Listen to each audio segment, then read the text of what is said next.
In the early video, we talked about how to handle the exception if we try to use the scanner to get the user input from the console, but input data type mismatch, the exception will be through, and we can handle and do the try and catch block to handle the exception. However, the best way to use the scanner is not to handle the exception. Instead, we can do the data validation using the scanner. That's correct. In the scanner class, we do have next int. We have the next int, next double, next string, and the next method to read from the user for the input in integer, double, or string. But also we have the has method. We have many has method in the scanner class. So those has method actually can allow you to check whether the next data from the console is the specific type you want. So we see from the older has method in the scanner class.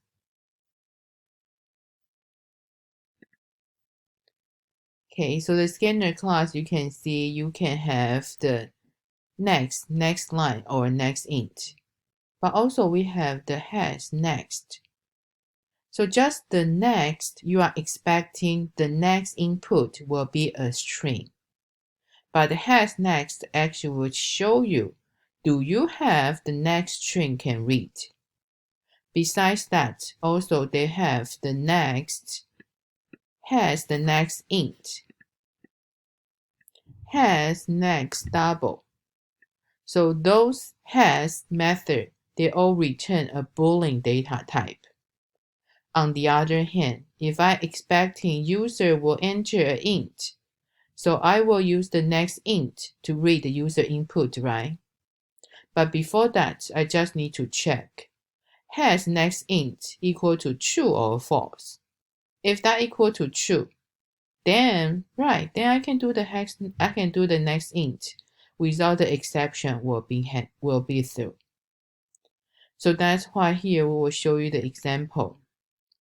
So when you are expecting to get the next to get the double value, right? Okay, but in the next example, we have the static double get double method. So this get double method is you can just give me the scanner, you pass me the scanner object, and the string actually is the prompt message how you want to ask for this double value. Because sometimes your double value maybe is a currency, maybe is your interest rate. But using this scanner get double method, we will check from the user input, no matter that's from the console or from the file, I will see that value is double or not. In this method, we will check, so then we'll return the correct double value. So we see the example here. So this one is our get double method. So this one actually we will see here is if we have the next double is correct, so then I just read the next double. But if not, we should prompt to the user say, hey, that's invalid decimal value, please try again. So that's why here, in order to get the correct value, we need to have a while loop. So the while loop, we will start with the Boolean is valid equal to false. So if that's not valid yet, I just continue. So the message, earlier we said the get double method, they were passing two arguments. The first one is the scanner object. The second one is a prompt message. So we just say prompt the message for the user. Okay, so then that's the double value we want them to enter. But we only check has next double or not. If the has next double is true, so then I got the value. I will using the next double to read the next input. So we done, so it's valid equal to true. Otherwise, we should print the error message. and go back to the for loop at the beginning. So this one is the get double method. So this get double method, we will ask the user to pass the scanner object, the prompt message. So then at the end, we will return back user the value already being validated. So that's why in the program, you will see in the main program, you just create your scanner object. You pass in your scanner object. So for example, we want to ask the user to enter the monthly investment. So then this one is our prompt message. So then after they done, of course, the prompt on the monthly investment being assigned to the value here. So please download the test data validation example from your demo file and see if you have any question from here.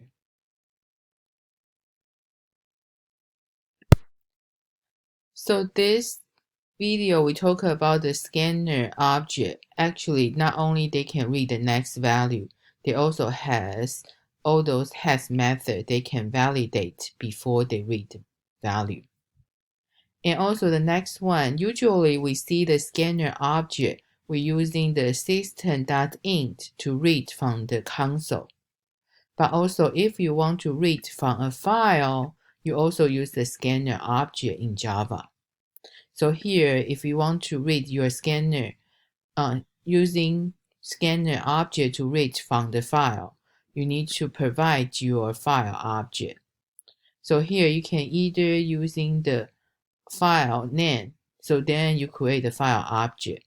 So then we will create an input object from the file. So we see the example how we will read from the file. So this file, one thing is right, we are all the text file. We just say, for example, in the driver, we have a score.txt file. And each line, we including the student, first name, middle name, last name, and the grade. So if we want to use the scanner to read from the user input, so that's why here you can see when we create a scanner object, I just using the new scanner. So then I pass the file object. So what is the file object? File object actually is under java.io.file. So to create the file object, just need to specify your file name. So I want you to pay attention here. You can see the file name I specify here, we only use the file name. In this class, please, whenever I ask you to read or write to a file or from the file, do not give me any path, the file path. Instead, only the file name. So later we will show you where this file will be exist in your project. So once you create the file, so then they will using the file object, scanner will create a channel to read from the file one by one. So your scanner, you know, scanner, we have the has next method, right? So we just need to read from the file. When we have the next, we just continue to read. So this one, we don't need to worry about the exception will happen because most of the time when we read from the file, we already make sure the information we want, they're already in the correct location. So like this one, we do the first name, middle name, last name, and the score. So that's why they specify string first name, string middle name, and string last name. They all are in string. So we use the next to get that. So the score, the same thing. We expect they should be an integer. So that's why you can print one by one. So then here, before when we create the input object from the system in, if you didn't close the input, they just give you the warning message. Nothing will be wrong. But when you deal with the file, you have to close your scanner object. Otherwise, your file cannot be closed. They will be open and the file will be locked. So that's how we will read the file, read data from the file. So this example you will see here, we threw the exception, right? So this one, the through exception actually is for the file, for this the file we try to read, because just in case the file cannot be found, so then we will throw the exception. So now, where should be the location for your score.txt file? Where your scores.txt file is, it really depends on where is your project location. So we just go back to see my example.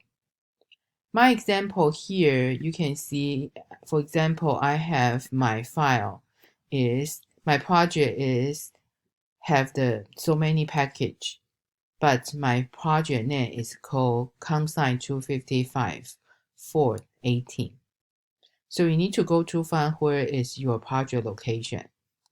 So my project location, for example, is under here, under my workspace. So that's my project location. So remember before, when you try to see all your package source file, you were under the src folder.